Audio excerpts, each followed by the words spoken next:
Hey, Real Green Ninja here. Today we're going to do a Why Something Happens video, so let's begin. This video actually got inspired by a call I got yesterday. Someone was using a utility called Small Balance Cleanup, which by the way is a really good utility for mass getting rid of small balances. For example, if the customer owes you like 15 cents, it's going to cost you more money to send out a letter to say, hey, you owe me 15 cents. So using Small Balance Cleanup, you can get rid of a lot of those small balances. But you can also use Small Balance Cleanup to get rid of your prepaid balances and drop them down into the credit remit box. Small Balance Cleanup is under Activity, and then, of course, Small Balance Cleanup. Now, when you do a Small Balance Cleanup, you have three options. Again, we're going to focus on moving the prepaid balances down to the credit remit box. I have a customer here that I already set up. Let's take a look here. There we go. I know exactly what's going to happen to him. Why? Because I set him up in the first place. But you'll see he has a prepaid balance of $39.29. If we go to aging, that $39.29 is actually from his early spring application. Now, why it wasn't performed, I don't know. Maybe my tech didn't get out there. Maybe I forgot to print out the work. Again, the point is he has prepaid left over from 2016 that I want to drop it into the credit remit box, so therefore I can show it on my prepaid letter for 2017. So I go through and I put my information in. Again,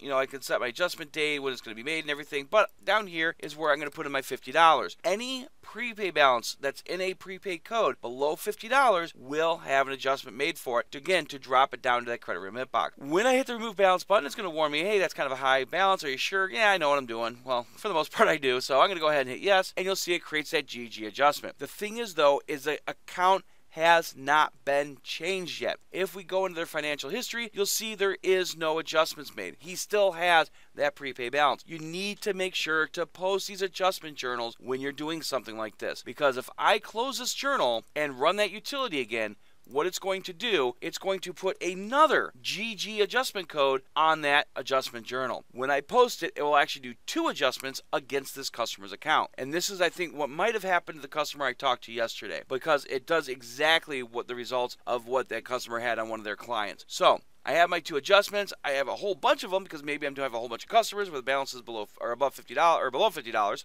It's the early morning, sorry guys. And I'm going to hit the post button.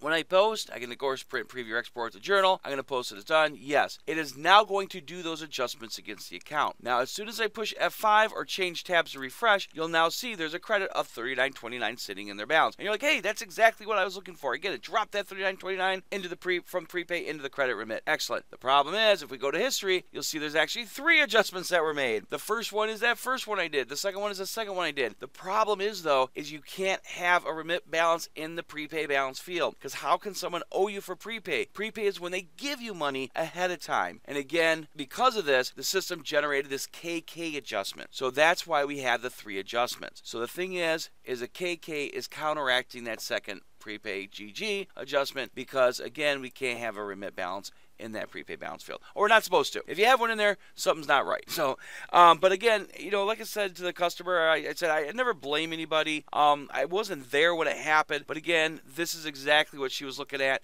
and she wanted to know why these adjustments were in there, and this is why. So I hope this kind of helps with some people if you come across this or you see this in your customer's history. Other than that, you guys have yourself a wonderful day, and for you guys attending the users conference, you guys have a good time.